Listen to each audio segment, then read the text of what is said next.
What's up guys, Asian here again with another dungeon guide video. This time we're going to be going over Bloodroot Forge. This dungeon is out from the Horns of the Reach dungeon pack, so you need to have access to that DLC through ESO Plus or from purchasing the DLC directly. This is a DLC dungeon, so it is more difficult than your base game dungeons. So do keep that in mind before you attempt it on Veteran and especially on Vet Hard mode. You're going to want a team that knows what they're doing, that are comfortable with their role. So you want two DPS that are able to pull good DPS and a healer and a tank that are very aware and acute of how to tank and how to heal effectively. There are no hard DPS checks, so lower DPS is going to be alright, except for hard mode where you do want high DPS because there is a hard DPS check there. So for these first two group of ads, you can skip them by hugging that left side and just riding through it. And that'll bring you straight to the first boss. First boss is a Nirn-blooded bear. Pretty harmless overall, only has two attacks to really be aware of. The heavy attack, which you gotta block, and this conal frontal move. At 75% health, 50% health, and 25% health, he will summon 3 ads to help him. You can basically just cleave the ads down, use talons or taunt them if you need to get them back around the boss, and just cleave them down with your AoE moves as a DPS. 25% health, you will also spawn a Strangler. Stranglers for this outdoor portion are going to be your priority targets. You can see there it will target a random player and drop a poison AoE on them, which will continue to spread as long as the player has that on them. You can cleanse it. The healer just did it with Blue Betty, but you can use Purge as a healer or tank, or you can use the Purify synergy from Extended Ritual as a Templar. And so for these next two ad pulls, there are going to be 2 Stranglers each, one on the left side and one on the right side. The right side Strangler is going to be the closer one. So as a DPS, your job is basically going to be burn the Stranglers down as quickly as you can so you don't have to deal with that poison ground AoE dot. The dot does get stronger the longer it is on you, and it does slow you down, making it harder and harder for you to get out of those poison AoEs. So that's really why the Stranglers are going to be your priority targets here. So again, you have one on the right and one on the left. Notice their starting positions. They can move around the map. I've seen them move around, but normally you are able to burn them down fast enough that you won't have to worry about them moving around. As the tank, your job here in these ad pulls is basically to keep, obviously, everything distracted, taunt everything, make sure they aren't killing your DPS as they focus down these Stranglers. Using talons is very useful here, as well as chains to get those ranged ads, as well as ads that kind of out of your way and you don't manage to taunt in time.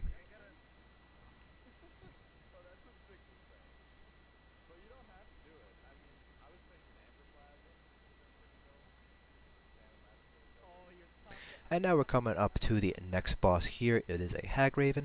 Couple of interesting mechanics here. Her Fireball move will make you weak to Frost, and her Frost move will make you weak to Fire, and you'll see this in the first couple of seconds. You can see I am now weak to Frost. She does the Frost move, now I'm weak to Fire. So that's kind of where it stands there.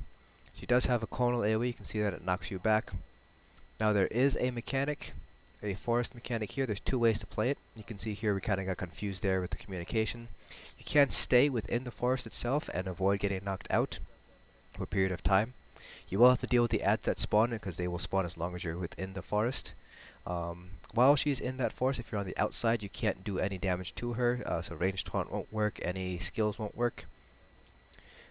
So basically, if you decide to play, go on the outside of the forest will stay up for, I believe, 30 to 45 seconds. It is timed. So the tank will lose taunt, because taunt only lasts 15 seconds.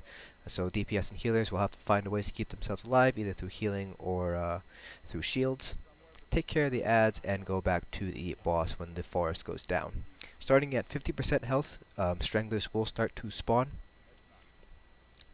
So you want to take those out. You can see there a Strangler has spawned, but we decide to burn the boss down. So if you do decide to go with the stick within the forest, you're going to want to have very high DPS to help burn the boss down faster. And you're going to want to have a very good healer and a very good tank that is able to help control the battlefield, as well as heal you through all the damage from the ads. The bear ads are basically miniature versions of the first boss, so they do a fair amount of damage and do have a frontal cleave. For this set of ads, when you walk into the caverns, you can skip them by going through the right as you see here. Do not touch the lava. This lava ticks for faster and harder than your average lava, and after a certain period of time it'll actually stun you, and then it'll basically kill you. There's really no way for anybody to really survive that with even as a tank. So you just don't want to touch the lava. If you're in there for even 1 second, it'll deal about like 9,000 to 10,000 damage. So that's kind of the damage that we're talking about when you are in that lava. These rocks here, this is not very important for this part of the dungeon, but for one of the boss fights this is going to be important. They do disappear if you stand on them for too long. The more people that are standing on it, the faster it will disappear. And there will be rocks that fall like that. That will also cause these rocks to disappear. So just keep that in mind. Now you have 3 priority ads during this part. You have 2 Minotaur ads and you have a Fire Shulk ad. This is the first of the Minotaur mobs that you are going to prioritize. It's the melee version of the Minotaur. It has a heavy attack that will spawn a volcano where it lands. This does have a cleave, so if you're a DPS or healer, you don't want to stand in front of the Minotaur, so you will get hit by it. The tank basically wants to stand on top of the volcano. The volcano will spew out fireballs that hits everybody, but if the tank is standing on it, the tank will take all the hits. So basically, as a tank, you're going to want to stand on top of it and basically either use shields. You can use Absorb Magic or Shimmering Shield as a warden to basically absorb those hits. They do count as magic projectiles, so you can basically alternate between Igneous Shield and Absorb Magic if you're a DK tank, or you can use Simmering Shield and Absorb Magic if you are a Warden tank.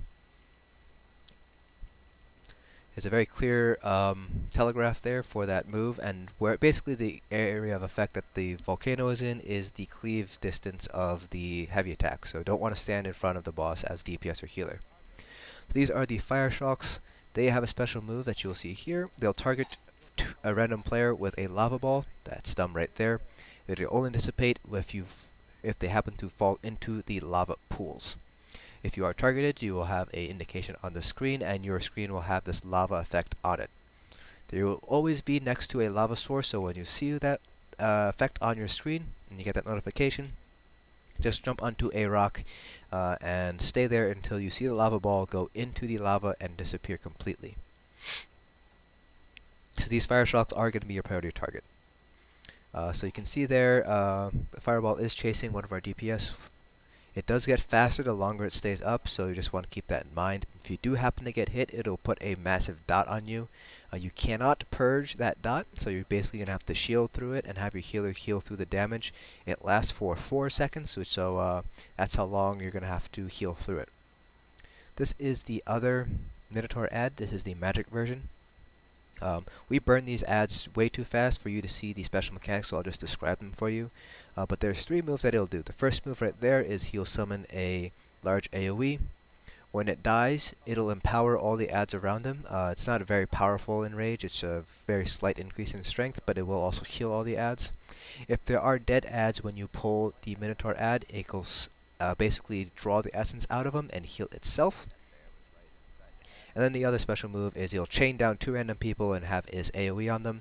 The 2 other people who are unchained will need to bash the boss, bash the ad, and then when that happens, the 2 people who were chained down need to move out of that AoE, otherwise you'll get a huge dot on you that can't be purged. So this is the next boss here. I'm sure you have seen the moves now. He uses a fireball move that just puts down a fire AoE on the ground. You can use Absorb Magic to basically take the hit and just get some health back, so it's pretty easy as a tank. He does summon Stone Atronachs. Those are those piles of stones on the ground. The Stone Atronachs do have a move known as Nern Tremor, and the longer the Stone Atronach is up, the harder those tremors will hit. The boss will freeze everybody and then spew out these tiny fire AoEs too as well, and at around 15% health he will summon a bunch of Stone Atronachs, and that's basically your cue to give the boss everything that you got and burn him down. Once he summons all those Stone Atronachs, just ignore them and just focus on the boss. When he summons just one at a time, the DPS need to focus on a Stone Atronach before you go back to the boss. Once you beat him, you can continue on your way here. Take out these 2 ads first, Then you have to take out 3 fire shocks. You can see there your lava pools are going to be on your left and right, so if you get targeted, just jump onto one of those rocks and wait for that fireball to dissipate.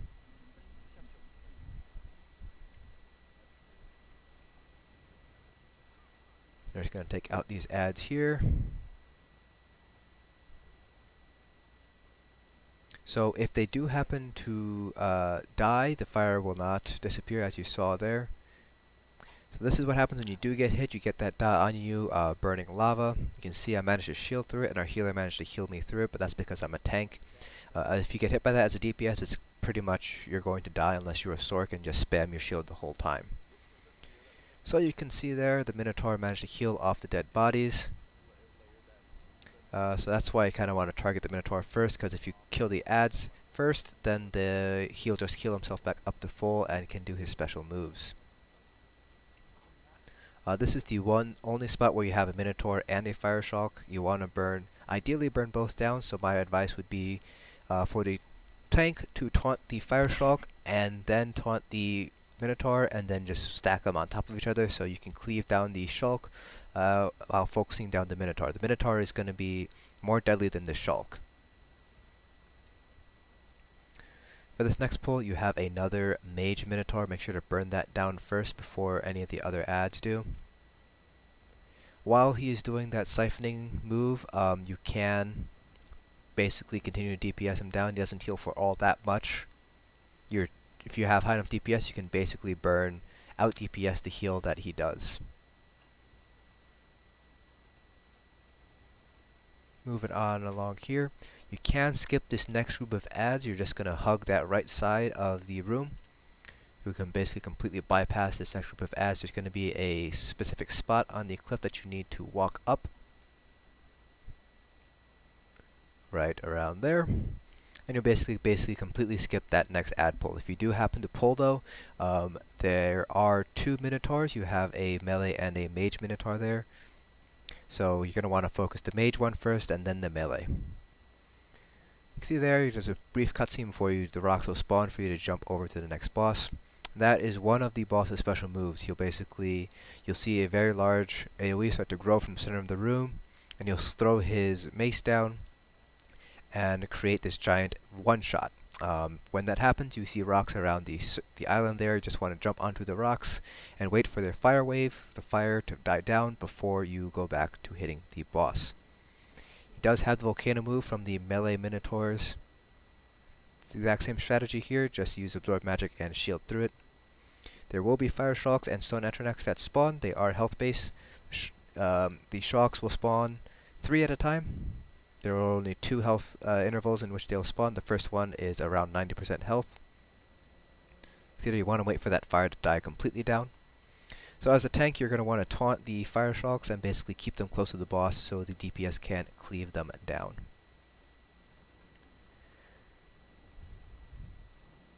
Starting at around 70-ish% health, you'll start summoning those stone atronachs. There's 2 on either side of the arena.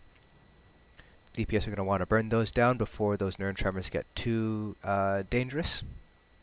The tank can bring the boss over to the stone atros so the DPS can catch the boss in the cleave, but it's not absolutely necessary to do so. You can see here I decided not to do so. The next group of shulks will spawn at around 25% health, so you can have 2 options there. You can either burn the shulks down and then the boss, or if you have DPS, you can just burn the boss straight down.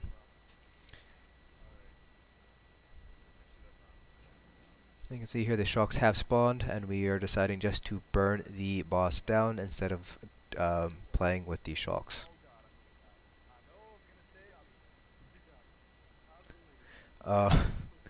As you can see, even if the shulks, you kill the boss, if there is a fireball, lava ball out from the shulks, it'll continue to chase after the player. So do keep that in mind if you do happen to kill the boss while the shulks are doing their lava move.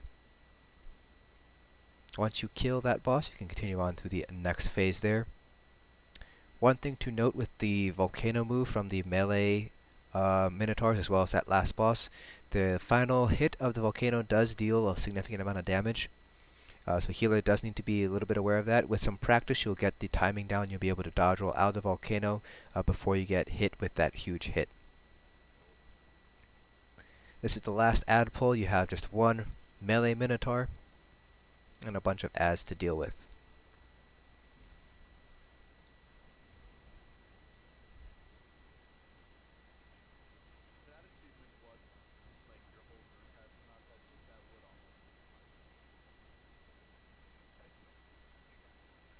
So moving on, this is going to be the second to last boss here. It's going to be 3 different bosses. You have a Frost Mage, a Two-Hander, and you have a Mage Minotaur. The order of attack is going to go, the Mage Minotaur needs to go down first, then you can decide if you want to do the Mage first or the Two-Hander first. The Mage Minotaur is able to use that altar there, create basically those 3 AoE effects. If you are not blocking, it'll actually stun you. So that right there is the chain down move that all Mage Minotaurs in this dungeon have. 2 of us got chained down. You saw those red AoEs pop up. And basically what you want to do is somebody who needs to bash the Minotaur, and then the 2 people who are chained down need to get out of that AoE to avoid getting that dot on you. See there, I'm pulling the mage out of the center. There is a red ground dot there. If you are close to it, it'll spew out fireballs, so you just want to move the mage out of there. So you do basically what I did and just bring them out. When you kill the Mage Minotaur, that altar, you're able to use a synergy on it. Basically, it does the exact same move. If you target it on one of the bosses, it'll stun them. It'll be up for the final boss as well. The Mage here, you saw, has a special move as well. It's the altar on the opposite side of this altar. It basically heals either the bosses or yourself, depending on who used it, obviously. So that is another thing, another synergy, another altar to use. The synergy is going to be useful on the final boss. You can use both synergies on the final boss on non-hard mode. For hard mode, those altars disappear and the boss gains more health. So this is the final boss, Earthgore Amalgam. You don't get access to those altars. He has very simple moves. You can see around the arena there's going to be rocks that fall. Just want to avoid those. You can block through them. They will stun you if they hit you and you're not blocking. So the first move is he will create those lava pools. If you are too close to the lava pools, they will throw fireballs at you, so you want to stay away from those lava pools. At various health intervals, he will split himself into copies. The first one is going to be at 70%, and the next one's going to be at 40%. Basically, it's going to take his health, cut it in half, and give it to the other copy. You can see here, this is the other move. He basically goes into a frenzy, is invincible during this phase, and just causes a giant rock fall to happen. When that happens, he's completely immune to effects. See there, he has split himself again. That's the second time he's going to split. Each of these 3 copies can do all the moves the original can, so they have a heavy attack, they can spawn these lava pools, and they can become invincible and cause a rock fall. So basically what you're going to do as a tank, there's going to be a lot of situational awareness you're going to need to be aware of, and that's basically where are all the lava pools spawning, and where can you go so you avoid getting hit by those lava pools. You will always target a random player with that lava pool after the first split. Before the first split, it'll always target the tank, but after the first split, it'll target a random player. Now how far it goes is kind of random, but it'll always be in a general direction of a player. So you can see here, the lava, there is some RNG involved, so you obviously where the lava ends up, who he targets, that's all going to play a factor into it. There's no easy way to get the lava to go where you want it to go. So you can see here, you basically want to stay aware of where the lava is spawning and bring them to a place where you won't get hit by those lava fireballs. You can see here you're getting hit by those fireballs, so we're bringing them out and away from it, just so we aren't getting hit by them. Now for every person that dies, the boss does hit a little bit harder, so you're going to want to avoid dying whenever you can, especially on hard mode. His heavy attack will hit you for easily 70k as a tank, non-blocked. So you are going to want to block that anvil breaker, the heavy attack move, in order to survive. Definitely shield up as well. So there you go, that is hard mode. Non-hard mode, you do have those 2 altars to play around with. The Billowing Flame altar will stun the boss. You can use it while he's doing his rock slide move to stop the rock slide. And the opposite altar, the Quenching Blood altar, will take get rid of one of the lava pools that spawns. They do respawn after a certain period of time, so you can use them over and over again. So non-hard mode is significantly easier than hard mode because you can just get rid of those lava pools as they spawn. So that's it for this dungeon guide video. Hope this helps. I'll see you guys in the next dungeon.